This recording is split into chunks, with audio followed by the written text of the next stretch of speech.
With the Christmas holidays officially underway in Venezuela, many people are currently making their way to different parts of the country to be with family. Nonetheless, the brightly decorated streets of the capital city are still teeming with people. Even citizens from abroad are enjoying the Caracas Christmas spirit. People here are really happy. Do you see anyone looking sad? Guys, are you sad? Nobody here is sad.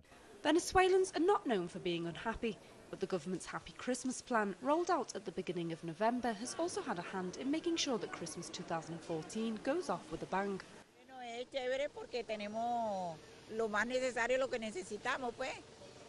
Christmas here is great because we have everything we need.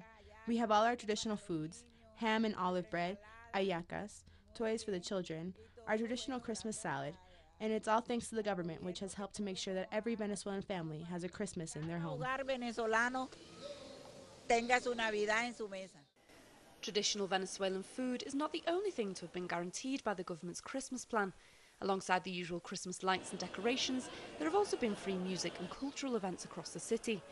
Here in the Teresa Carreño Theatre, city residents are enjoying the last day of a Christmas festival promoted by the capital government, and which features the work of local craftspeople. There have been traditional bagpipes, processions, music groups from local communities who have performed. The theatre right now is just wonderful. And what makes it wonderful is that now the theatre belongs to the people. With the festival now coming to a close, citizens are heading home with their final handmade purchases.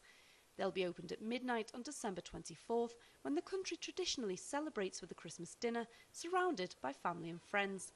Rachel Boothroyd for teleSUR in Caracas, Venezuela. Every Christmas, La Paz, Bolivia's central urban park fills with hundreds of small tents.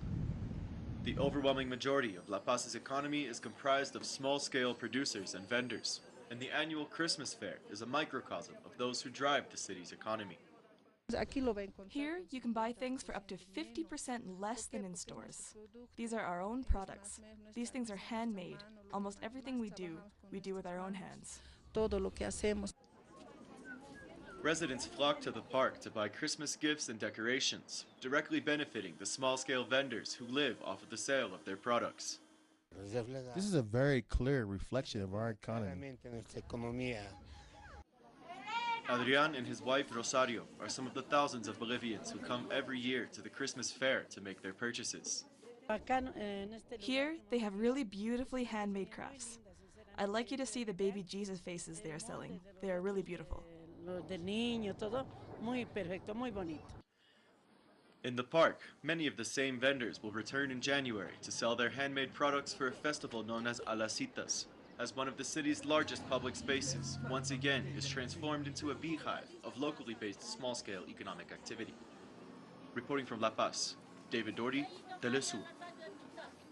Anne-Marie Augustus, who is a 56-year-old female farmer from St. Lucia, lost her entire sweet potato yield to extreme heat in 2014.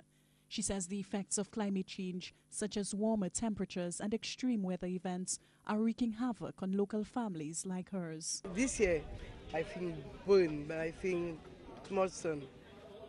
The sweet potato, I have a big piece of sweet potato, not making not a one potato.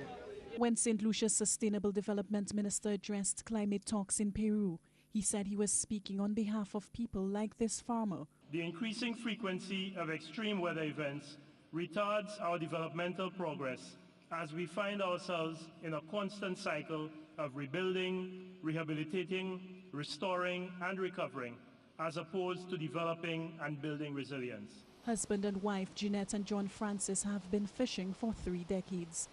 They are hoping that the governments can come together to help them. We are hustling on our own and try to see what we can do, because we have the bill to pay every month.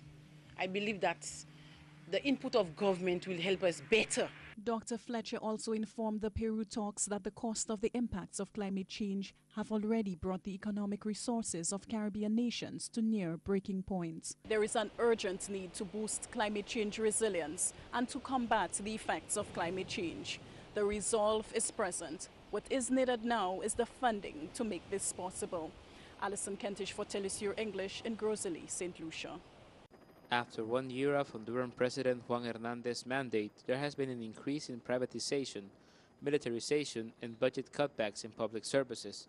It is expected that this will continue next year, but social movements assure that they will not sit idle. Si vemos el presupuesto que se acaba de aprobar en el Congreso We see that the budget, which was recently approved in the National Congress, is a budget that in 2015 cuts millions off the health system, education, also millions off agrarian programs, and there is not even a cent for wage increases or for new jobs.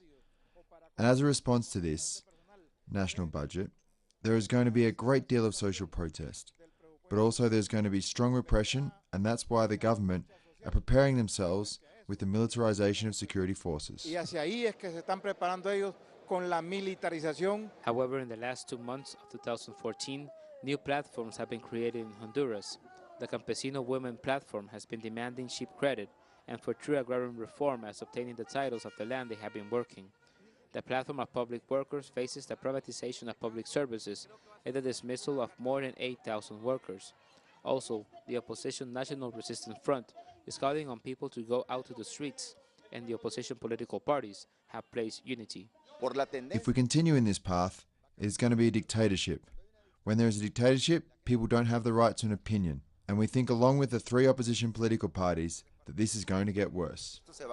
While the national media, which for the most part supports the government, claims that violence has been reduced and that the forthcoming decisions will bring solutions for the profound crisis in Honduras, every day there are more and more expressions of discontent in the population.